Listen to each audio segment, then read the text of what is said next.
Welcome back to my 10th World Cup. I'm a lifelong US men's national team fan watching the 2026 World Cup with my kids. We've had a couple of crazy family and community events the last couple of days, and so I missed a day. I'm very sorry. I'm here to catch you up on Thursday's games and Friday's games, 18th and the 19th, and then prepare you for today, Saturday the 20th games. So let's get right into it because this is going to be a longer one. So on Thursday we had a tie between Czechia and South Africa. I was really happy to see South Africa come out to play and get a goal off a PK. We had Switzerland beating Bosnia. I felt the scoreline was a little unfair to Bosnia. I thought they played better than the scoreline suggested, but Switzerland definitely came to play. Canada-Qatar was a hot mess. Qatar got a red card early in the game, and then there was a terrible, horrible foul on Canada's midfielder Ismail Kone. He broke his leg. The Qatar player fouled him badly, but didn't mean to injure him like that. You could tell all over his face that he was just devastated as well. The whole team obviously devastated, especially Max Crepeau, who had a similar injury in the MLS Cup in 2022 for LAFC. So I think it was probably especially traumatic for him. He was out there taking care of Kone.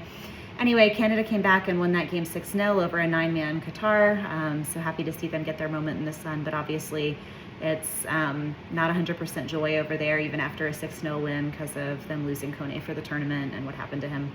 And then Mexico-Korea played mostly a pretty boring game down in Guadalajara. Mexico won 1-0. Fans kind of got what they wanted. Mistake between the Korean goalkeeper and one of the defenders on the play, kind of a garbage goal. Was not an exciting game on either side. Definitely makes me wonder what's going on with Heung-min Son. We've been wondering that at LAFC for this whole season, and there's clearly something going on there where he's injured or not 100%. Yesterday, USA beat Australia 2-0. Very hard-fought game against a really physical, tough team. Didn't have Christian Pulisic in the lineup. Brought in Pepe, had some tactical shifts, played with two strikers. It was a really interesting game. Definitely recommend watching it if you haven't yet. That one was a good one. Neither of the goals were particularly beautiful. They were kind of, box in the box garbage goals. One was an own goal, one was a headed rebound, but really happy to see Alex Freeman get his first World Cup goal. He's a player with a ton of potential, right back for the US, 21 years old. Father was an NFL player, won the Super Bowl, I think with the Packers. Someone correct me because I'm not a big pointy football fan. Scotland-Morocco, it was a fun game. Morocco won 1-0, but Scotland definitely had opportunities. They didn't really show up in the first half, but they came back in the second half and were a lot better. Morocco's a real fun team to watch. I'm excited to see them continue in the tournament. Brazil-Haiti, very valiant effort by Haiti. They did not bunker. They came and they played and they really tried to take it, and Brazil beat them by a lot, but it was actually a relatively fun game. Brazil is not very good and not as good as that scoreline suggests, so really curious to see how they grow into the tournament. And then definitely the shocker of the last few days, Turkey is out of the World Cup. They lost to Paraguay 1-0 off of a goal that happened in the first minute of the game.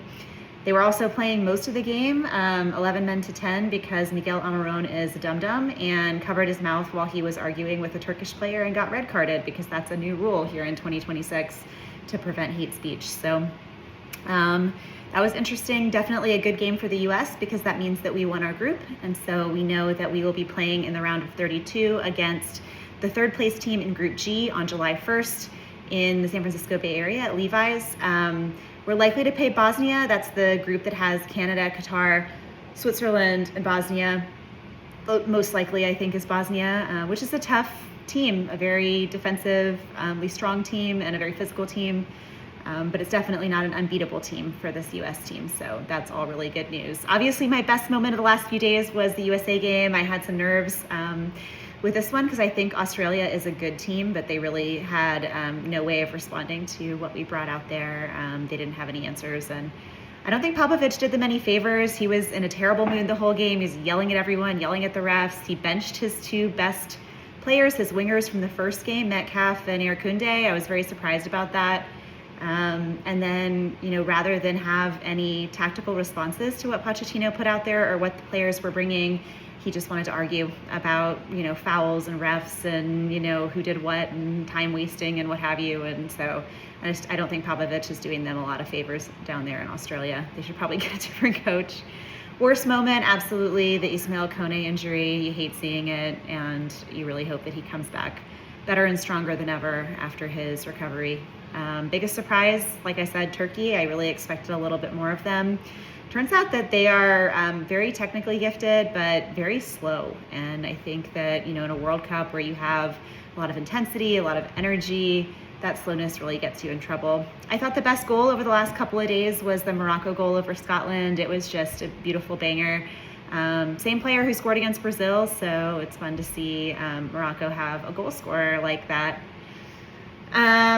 So in the next couple of days, for today's games, we have Netherlands and Sweden, which ought to be a fun one.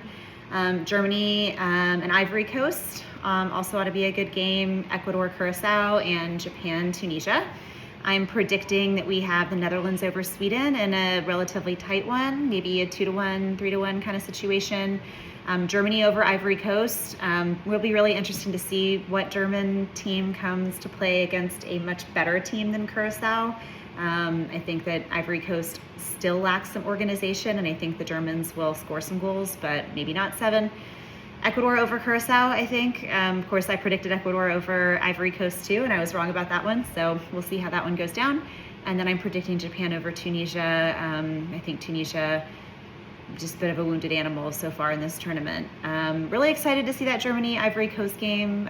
Just two very different styles. You have like a very organized German side versus a very athletic and physical Ivory Coast side that maybe lacks some of that tactical organization. So it'll be really interesting to see what those coaches do.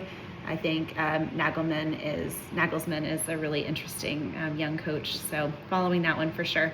So let me know what games you enjoyed most over the past couple of days, which ones you're looking forward to today. And again, apologies for missing a day. I will do my best to keep up with all of these games as well as everything else that happens in life. But I hope everybody has a beautiful weekend.